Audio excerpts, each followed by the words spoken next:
Ang Makabayan Bloc sa Kamara ay nagpaplano na raw na magsampa ng kasong impeachment laban kay Vice President Sara Duterte. Yan ay kahit pa nakapending pa sa Korte Suprema yung kanilang apila para dun sa naging ruling noong July 2025 kung saan idinedeklarang unconstitutional ang naging kaso ng mababang kapulungan laban sa Vice President.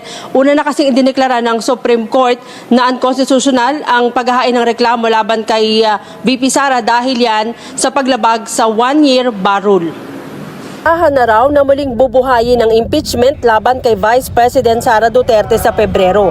Yan ang paniniwala ni Senator Amy Marcos lalo't matatapos sa susunod na buwan ang one-year ban sa pagsisampa ng impeachment. Wala akong kaduda-duda magfa-file ng impeachment. Parang handang-handa na eh. Kasi yun nga, napakadaming goodies sa ating giniling na pork na budget. Kahit sabihin nila na talagang cleanest budget, ang tingin ko mataba pa rin eh. Ipinagtataka ni Marcos kung saan gagamitin ang pondo sa ayuda sa 2026 budget gaya ng AIX, TUPAD at MAIP at ang duda niya gagamitin ang soft pork sa pamumulitika. Maging malisyoso. Ang totoo, hindi naman talaga napag-usapan sa budget. Wala naman talaga kasi nagbubunuan pa kami sa BICAM tungkol sa iba't ibang projects and programs sa budget.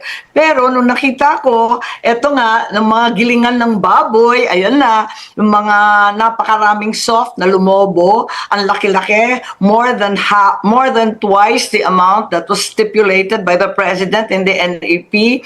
Pagkatapos, nakita ko yung mga farm to Market Road, tapos yung kung ano-ano talaga napakarami at yung kinakaltasan napakahalaga. Para sa akin, wala itong uuwian kundi politika. It's a very political budget. Unang-una narinig natin na 2 million tapos napangakuan na sila nung iba't ibang soft ng iba't ibang maibibigay mula sa AIX, magkano yung AIX, magkano yung TUPAD, magkano yung MAIFIP, lahat yan mabibigay. Tapos may bago pa pala. Nagulat na ako, sabi ko saan galing itong 10 billion na to na Presidential Assistance to Farmers. O, tulad ng lagi naming sinasabi, tatayo kami na mga huwes sa impeachment and trial court kung naaabot sa ganun.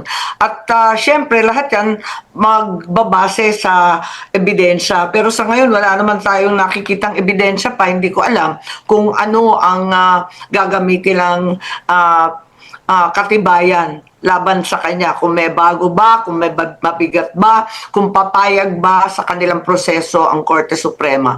Marami pa at very speculative pa tayo at this point.